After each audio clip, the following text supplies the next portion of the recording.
दिग्विजय चौटाला सगाई के बंधन में बंध गए। हजारों लोग मौजूद थे, नहीं थे तो दादू और चाचू।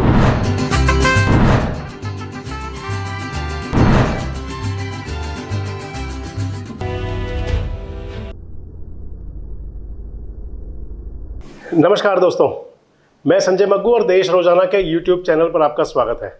आज यानी कि शुक्रवार को हरियाणा के उप मुख्यमंत्री दुष्यंत चौटाला के लाडले और जननायक जनता पार्टी के संस्थापक जसपा के सुप्रीमो डॉक्टर अजय सिंह चौटाला के सुपुत्र दिग्विजय चौटाला सगाई के बंधन में बंध गए। उनके आज सगाई समारोह था और सिरसा के अंदर एक भव्य आयोजन हुआ। उस आयोजन के अंदर हजारों लोग मौजूद थे। नेता भी थे, जनप्रतिनिधि भी थे, आम लोग भी थे, नाते रिश्तेदार भी थे। बस नहीं थे तो दादू और चाचू यानी कि ओम प्रकाश चौटाला जी और अभय सिंह चौटाला उस सगाई समारोह में नहीं थे, उस कार्यक्रम में नहीं थे।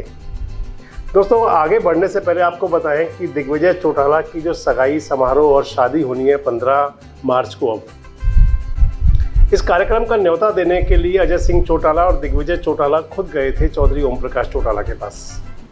अभय सिंह चौटाला के फार्म हाउस पर गए थे और जब वो कार्ड देने के लिए गए थे तो राजनीतिक गलियारों में एक चर्चा चली थी कि शायद रिश्तों पे जमी बर्फ अब पिघलने लगेगी। उससे पहले आपको ध्यान होगा कि दुष्यंत चौटाला एक वैवाहिक समारोह में एक कार्यक्रम था और उसमें आमना सामना हो गया दादा पोते का, यानी कि ओम प्रकाश चौटाला और दुष्यंत चौटाला का। दुष्यंत चौटाला ने पैर छुए और उस फोटो को सोशल मीडिया पर, ट्विटर पर शेयर किया। और उस फोटो को शेयर करने के बाद में भी एक जो चर्चा शुरू हुई थी, वो चर्चा बढ़कर पहुंची जब अजय सिंह चौटाला और दिग्विजय चौटाला शादी का न्योता देने के लिए चौधरी ओम प्रकाश चौटाला के पास गए। और वो न्योता देने के लिए गए थे अभय सिंह चौटाला के निवास पर, गुड़गांव में फार्म पर। तो मैंने आपको बताया कि बड़ी चर्चाएं चली थी और राजनीतिक गलियारों में इस बात को कहा गया था कि संभवतः आने वाले समय में जो पारिवारिक रिश्तों पर जो बर्फ़ जमी है वो पिघल सकती है, परिवार एक हो सकते हैं। कुछ लोगों ने तो इससे बढ़कर आगे यह भी कहा था कि संभवतः राजनीतिक रूप से भी एक हो सकते हैं। और आपको ध्यान होगा कि हमने भी कहा था कि क्या वाकई इन बातों में कुछ दम है, क्या वाकई ये परिवार एक भी हो सकता है। लेकिन जो आज सगाई समारोह में चौधरी ओम प्रकाश चौटाला भी नहीं गए और अभय सिंह चौटाला तो अपनी परिवर्तन यात्रा में लगे हुए हैं और आज पलवल में थे। सगाई समारोह में बाबा रामदेव भी थे, जो दुष्यंत और दिग्विजय के छोटे दादू कह सकते हैं। रणजीत सिंह चौटाला जो हरियाणा सरकार में बिजली मंत्री हैं वो भी थे। प्रकाश सिंह बादल भी आए थे, जो चौधरी ओम प्रकाश चौटाला जी के, चौधरी देवीलाल जी के पगड़ी बदल भाई माने जाते हैं। बाबा रामदेव भी थे, सिरसा की सांसद भी थीं और भी बहुत सारी हस्तियां थीं। लेकिन अगर कमी खली तो वो चौधरी ओम प्रकाश चौटाला की कमी जरूर खली होगी, और वो कमी जरूर खली होगी अजय सिंह चौटाला परिवार को भी। हालांकि अभय सिंह चौटाला अगर समारोह में मौजूद नहीं थे, वो अपनी परिवर्तन यात्रा में थे, तो उसको इस बात से जोड़ा जा सकता है कि जो परिवार में लड़ाई शुरू हुई थी, जो परिवार में विवाद हुआ था, वो विवाद चाचा भतीजे से ही शुरू हुआ था। दुष्यंत दिग्विजय एक तरफ थे और अभय सिंह चौटाला एक तरफ थे। बाद में अजय सिंह चौटाला जेल से बाहर आए और अपने पुत्रों के साथ हुए। पर बाद में जब चौधरी ओम प्रकाश चौटाला, चाहे वो जेल में थे उन दिनों में और चाहे वो बाहर थे, वो समय समय पर हालांकि अभय सिंह चौटाला के साथ तो दिखाई दिए, लेकिन चौधरी ओम प्रकाश चौटाला के मन में कहीं एक टीस भी दिखाई देती थी कि वो परिवार टूट गया। और चौधरी ओम प्रकाश चौटाला कई बार कहा करते थे कि कुछ लुटेरे लूट के ले गए। किसके लिए कहते थे वो सब आप भी समझदार हैं और सभी जानते हैं कि वो किस बारे में और किस परिप्रेक्ष्य में इन बातों को कहा करते थे। और हुआ ये कि उस समय जब इंडियन नेशनल लोकदल का परिवार टूटा था, चौधरी देवीलाल का परिवार टूटा था, इनेलो से जसपा और इनेलो दो पार्टियां हो गई और चौधरी देवीलाल का परिवार भी दो धड़ों में बट गया। और उसका जो परिणति हुई, जो उसका परिणाम आया, वो ये आया कि जो हरियाणा प्रदेश की सत्ता की प्रबल दावेदार थी, 2019 के चुनाव से पहले जो पार्टी प्रदेश की सत्ता की प्रबल दावेदार थी, वो कहीं नेपथ्य में चली गई, कहीं हाशिए पर आ गई।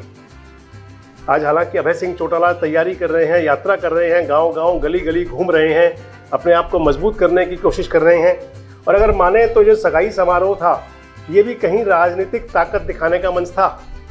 इस सगाई समारोह में जिस प्रकार से इनविटेशन कार्ड थे, दिग्विजय चौटाला की शादी के और सगाई के जो कार्ड सोशल मीडिया तक बांटे गए थे, अजय सिंह चौटाला खुद अपने कार्यकर्ताओं को न्योता देने के लिए आए थे और इस समारोह को एक पारिवारिक और सामाजिक समारोह से इतर हटकर इसे एक बड़े राजनीतिक आयोजन की तरह देखा जा रहा था। लेकिन उस आयोजन के अंदर जब अपने ही मौजूद ना हो तो कहीं कमी रह जाती है।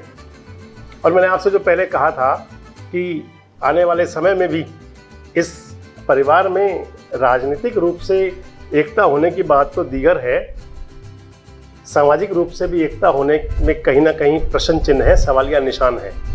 आज जब अभय सिंह चौटाला पलवल में थे तो उनसे पूछा भी गया, उनसे कुछ लोगों ने पूछा, कुछ अखबार नवीसों ने पूछा कि आज तो आपके भतीजे की सगाई, आप वहाँ नहीं हैं। तो अभय सिंह चौटाला ने हालांकि बड़ा गरिमामयी जवाब था, उन्होंने ये कहा कि मेरा राजनीतिक जो परिवर्तन यात्रा चल रही है इसका कार्यक्रम पहले से ही तय था।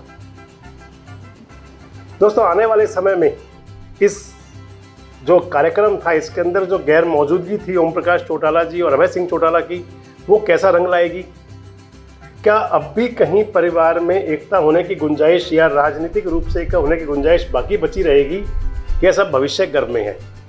परिवर्तन यात्रा हरियाणा के अंदर कैसा परिवर्तन ला पाएगी? इंडियन नेशनल लोकदल को कैसी ताकत दे पाएगी? इंडियन नेशनल लोकदल को कैसा राजनीतिक वजूद बढ़ेगा?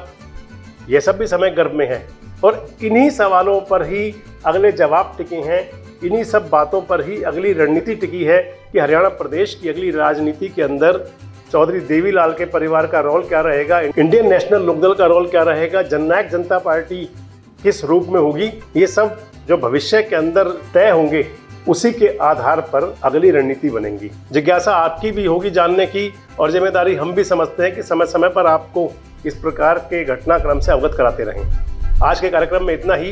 कल किसी नए विषय पर, कल किसी नए मुद्दे पर आपसे फिर चर्चा करेंगे। नमस्कार, धन्यवाद। हमारे साथ जुड़े रहने के लिए देखते रहिए देश रोजाना का YouTube चैनल सब्सक्राइब कीजिए।